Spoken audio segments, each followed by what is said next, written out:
भगवत गीता में सनातन धर्म की नीतियों का स्पष्ट वर्णन है। गीता में 18 अध्याय और 700 श्लोक हैं। इसी ज्ञान रूपी महासागर की कुछ बूंदें सार के रूप में यहाँ प्रस्तुत की गई हैं। इन बूंदों को ग्रहण करके आप अपने जीवन को आशाओं से भरें और सुख एवं संपन्नता से परिपूर्ण जीवन जिएं। देश भर में लोगों का तो ये भी मानना है कि जो भी इंसान इस ग्रंथ को पढ़ता है उसे जीवन की सभी सफलताओं का राज पता चल जाता है।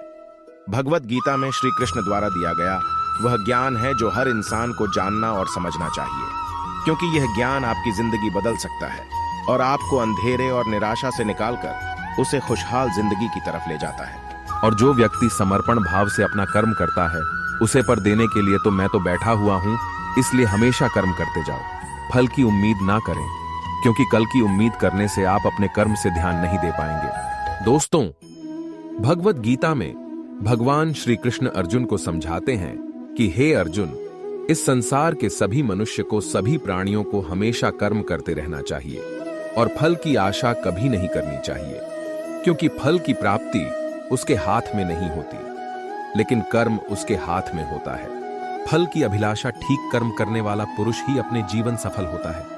मैं किसी का भाग्य नहीं बनाता। आप आज जो भी कर्म कर रहे हो उसका फल आपको कल प्राप्त होगा, और आज जो आपके पास है वह आपके द्वारा पहले किए गए कर्मों का फल है। इंसान हमेशा अपनी किस्मत को संजोता है। ये भी जानिए, किस्मत से भी ऊंचा उसका कर्म है जो स्वयं के हाथों में है।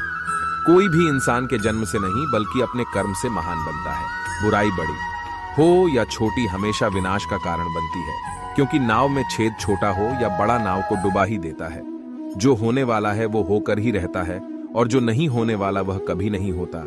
ऐसा निश्चय जिनकी बुद्धि में होता है उन्हें चिंता कभी नहीं सताती है। गलतियां ढूंढना गलत नहीं है, बस शुरुआत खुद से होनी चाहिए।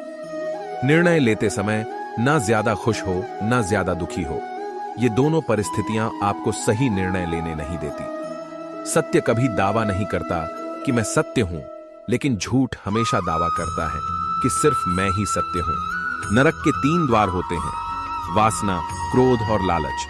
परमात्मा को प्राप्त करने की इच्छा ब्रह्मचर्य का पालन करना है। एक ज्ञानवान व्यक्ति कभी भी उचक सुख में आनंद नहीं लेता।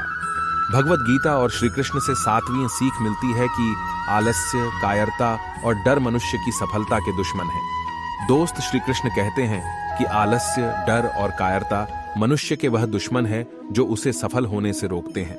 अगर आपको सफल होना है तो आपको अपना आलस्य त्यागना होगा। अगर आप आगे बढ़ना चाहते हैं तो आपको अपना डर छोड़ना होगा। ये थी कुछ बातें जो हमें भगवत गीता से सीखनी चाहिए। ठीक है दोस्तों, मिलता हूं अगला वीडियो में। तब तक के लिए अलविदा।